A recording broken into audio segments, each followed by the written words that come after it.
Good afternoon. I Ramo Singh, research scholar law. Today I have a topic Office of Ombudsman, a comparative analysis of other countries. The Swedish system of the ombudsman means the grievance or a grievance man or a parliamentary commissioner of the administration. It does not go to the length of the reviewing all administrative actions like a French council d'état. French में इसे council d'état having power to enforce its own decision but sets up an independent advisory authority which cannot quash administrative decision nor enforce its own decision but can make investigations and recommendations to parliament not only against the public official but also against ministers on complaint by the aggrieved citizen. ऐसे ही कम ज़्यादा अपने देश में भी है, लेकिन वो पूरी तरह से फॉलो अप नहीं होता है. स्वीडिश सिस्टम ऑफ ओम्बड्समैन में ग्रीवांस मैन पार्लियामेंट्री कमिश्नर और एडमिनिस्ट्रेशन के लिए है, और काउंसिल डी इटेट है फ्रेंच में है. Office of the ombudsman was set up in Sweden over 1.5 century एगो. 1.5 century 150 साल पहले एगो. And since then it has been many countries such as the Finland 1999, Denmark 1954, Norway 1960, New Zealand 1962, Mauritius 1966 and Guyana 1966, UK 1967. Sweden पे जोर देते हैं ज़्यादा. The office of the Ombudsman in Sweden was created by the Constitution of 1809. There are two officers of this status, one for the civil and the for the military administration. Civil administration, military administration. They are nominees of the parliament. They are also the nominees of the parliament. And parliament nominates only such person who are selected by the experienced judges. Selected by the experienced judges. पहला selection experience जज करते हैं, फिर उसके बाद nominate करता है.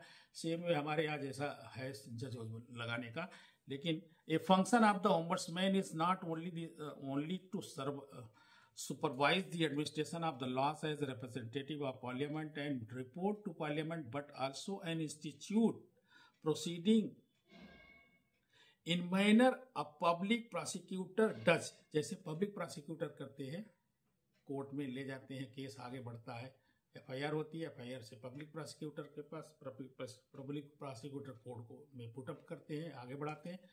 वही the function of the ombudsman is not only to supervise the administration of the laws and representation of the parliament and report to the parliament, but also to institute proceeding in manner a public prosecutor does against those officials who have acted contrary to law and with the partiality and negligence. जो भी partiality किया गया है, negligence किया गया है, और कुछ भी फ्रॉड करते हैं, गलत करते हैं, उसके लिए.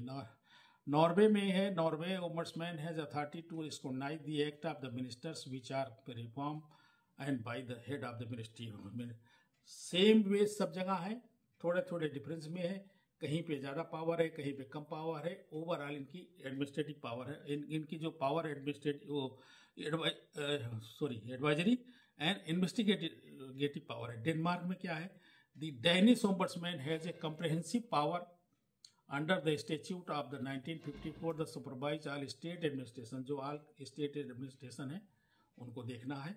Civil military and keep himself inform as whether any person including ministers pursue unlawful ends, takes arbitrary and unreasonable decisions or otherwise commits mistakes or act negligence of his duty. The Danish ombudsman has not only jurisdiction over cabinet ministers but also has the power to prosecute them. उनको prosecute भी कर लेते हैं. हमारे यहाँ नहीं है, हमारे यहाँ इन्वेस्टिगेशन करके देते हैं. ऑस्ट्रेलिया में क्या है? Now Australia. In Australia, two types of the ombudsman system has been adopted. There is a ombudsman system at the center, and each state has a separate ombudsman because Australia is big. Like India, India has also such system. There is ombudsman and there are the lokayukt in states. The ombudsman system in Australia consists of the Commonwealth Ombudsman, 3 deputy Commonwealth Ombudsman and Defense Force Ombudsman. Defense Force के लिए separate. The Ombudsman holds office for 7 years. He is eligible for being reappointed. दोबारा भी appoint किए जा सकते हैं. And retires after 65 years. He is appointed by the Governor General. जैसे हमारे यहाँ प्रेसिडेंट करते हैं वैसे वहाँ गवर्नर जनरल करते हैं. He can be removed from his office on an address by 2 houses of the parliament requesting his removal on the ground of the physical and mental incapacity and misbehavior has been empowered to investigate complaint against जो इनको power है वो देखिए. investigate complaint against several major government department action. He can also investigate on complaint made by the person and suo motu with a matter of administration taken by the department. Taking action includes failure and refusal to take action. कोई भी ministry है, कोई भी department है, उसको action लेना था, नहीं लिया, फेल हो गया, और ऐसा एक्शन लिया कि सुपरसीड कर गया. उसमें भी न्यूजीलैंड क्या बोलता है देखिए. The office of the Ombudsman was created in New Zealand in the year 1962 by enacting the Parliament Commissioner Ombudsman Act 1962. Any person other than a member of Parliament may be appointed. Other than Parliament may be appointed for the position of the Ombudsman, and his principal function is to investigate and decision recommendation made or any act done or omitted related to the matter of administration and affecting any person or body of person in his or its personal capacity and report to the parliament. Report to the parliament वही investigate करना सबका काम है, suggestion देना है, advice करनी है. कहीं कहीं पे प्रोसिक्यूट भी डायरेक्ट किया जा सकता है. वो प्रोसिक्यूट करने में के सब जगह पे नहीं है, हमारे इंडिया में भी नहीं है. The scope of the jurisdiction of the New Zealand ombudsman is wider than his Swedish counterpart in much as the farmer can interfere not only in cases of maladministration but also in cases of the wrong decision, ultra-wise, unreasonable, oppressive and discriminatory and decisions without reasons. He can look in the complaint concerning the following matters. क्या है? Where the administrative action complained of its contrary to law किया है, उसने काम किया. Action is unreasonable, unjust, oppressive and improper, discriminatory है, चाहे जिसकी भी डिस्क्रिमिनेटरी हो. Where there is a mistake of law, कोई लॉ एंड फैक्ट का मिस्टेक हो गया है. Where the action is wrong and the discriminatory power is exercise for an improper purpose or on irrelevant grounds and irrelevant considerations हैं, ये उसको देख सकते हैं. The action supported by the reasons where giving of the reason is necessary, reason देना जरूरी था, नहीं दिया. Where the law are practice under which an action has been taken is itself unreasonable decision ले लिया गया. अनजस्ट, डिस्क्रिमिनेटरी है, order कर दिया गया. Thus, the parliamentary commissioner in the New Zealand has been given powers of wide ramification. He can. अब दूसरा देखते हैं England. In England, greater interest regarding the establishment of the office of the ombudsman was aroused by this Scandinavian ombudsman. The British section of the International Commission of the Jurists, known as the Justice, was stirred into appointing a small committee under the chairmanship of the Sir John Vett to report on possible reform in the wide and the English system of administrative appeal. In 1961, their report was published under the title "The Citizen and the Administration." Citizen and the Administration ये title थी और report छपी थी. The redress of the grievances.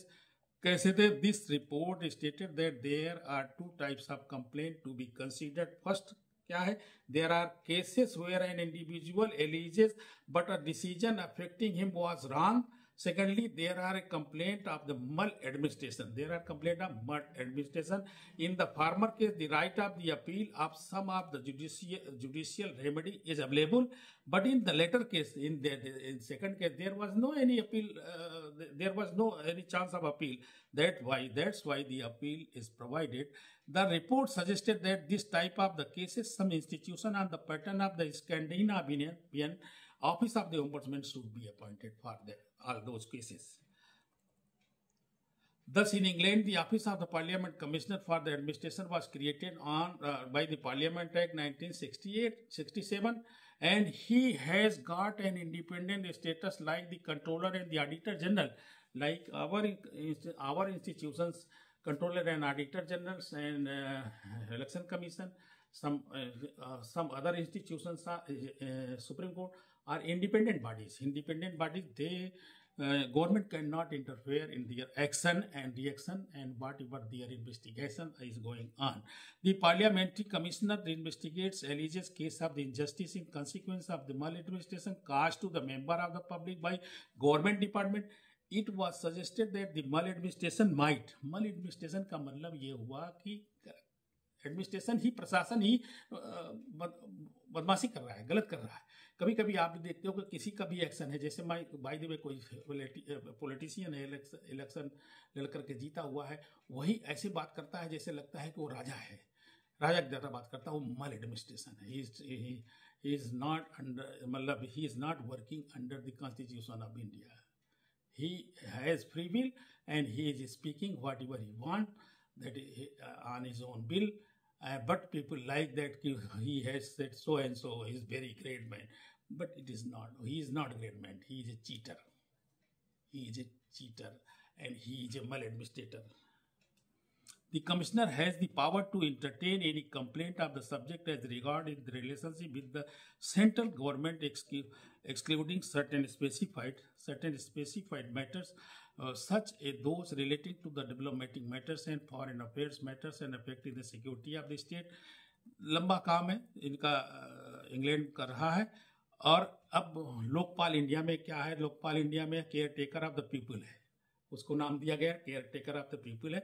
Ombudsman in term takes from the Sweden in India. The Lokpal was coined by the L M. Singhvi साहब थे 1963 में। The concept of the constitutional ombudsman was first propose in parliament by law minister N Ashok Kumar Sen in early 1960s, and the first Jan Lokpal bill was proposed by the Shanti Bhushan Prashant Bhushan ji ke pitaji 1960 and passed in the 4th Lok Sabha 1969 but did not pass through in the Rajya Sabha. Subsequently, Lokpal bill were introduced in 1971 and 1977 and 1985 again by Ashok Kumar Sen while serving a law minister in the Rajiv Gandhi cabinet, and again the 1989, 1996, 1998, 2001, 2005 and 2008. They were never passed. 45 years after its first introduction, the Lokpal bill is finally enacted. 18 December 2013, it has jurisdiction over all members of the parliament and central government employees in case of corruption and the complaint of the corruption against the prime minister. पास भी हुआ, चला ही नहीं। जो चीज़ पास हुई उस पर कोई action नहीं हुआ। कांग्रेस होती तो कांग्रेस अपना एक्शन करती या समझती। इस गवर्नमेंट ने इस पर ज़्यादा कोई ध्यान नहीं दिया। ये लोग मास्टर हैं, master of their own bill, उसके हिसाब से काम करते हैं। आशा है कि आप लोगों ने समझने की कोशिश किया है। और इंडियन ओम्बड्समैन और लोकायुक्त पे तो हमने एक वीडियो बना दिया था काफ़ी अच्छे से, और भी बनाएंगे, उनका बिल क्लियर देंगे। ये भी एक ओवरव्यू था कि और देशों में कैसे कैसे क्या क्या काम है। ओवरऑल में सबका सेम है, इंडिया में भी वही है, लेकिन इंडिया में कोई भी बहुत बड़े स्तर पे इस पर जोर नहीं दिया गया, क्योंकि सारे पॉलिटिशियन इन्वॉल्व हैं, सारे ऑफिसर इन्वॉल्व हैं। हमारे देश में करप्शन जिसको बोलते हैं वो एकदम लीगलाइज हो गया है। 95% लोगों के नस में बढ़ गया है, तो वो लीगलाइज हो गया है। वो कहने के लिए किताबों में लिखा हुआ है कि करप्शन ये होता है, करप्शन वो होता है, करप्शन को हटाना है, करप्शन फ्री देश को लाना है। नेता का स्लोगन हो सकता है, लेकिन ये ख़त्म नहीं हो सकता है। इसीलिए क्योंकि बिल नहीं है, इच्छा नहीं है लोगों की, और लोग खुद भी ईमानदार नहीं है, पब्लिक ही नहीं ईमानदार। नेता की मैं बात नहीं कर रहा हूँ, 95% पब्लिक ईमानदार नहीं है। Thank you very much. Like करें, सब्सक्राइब करें, आगे बढ़ाएं।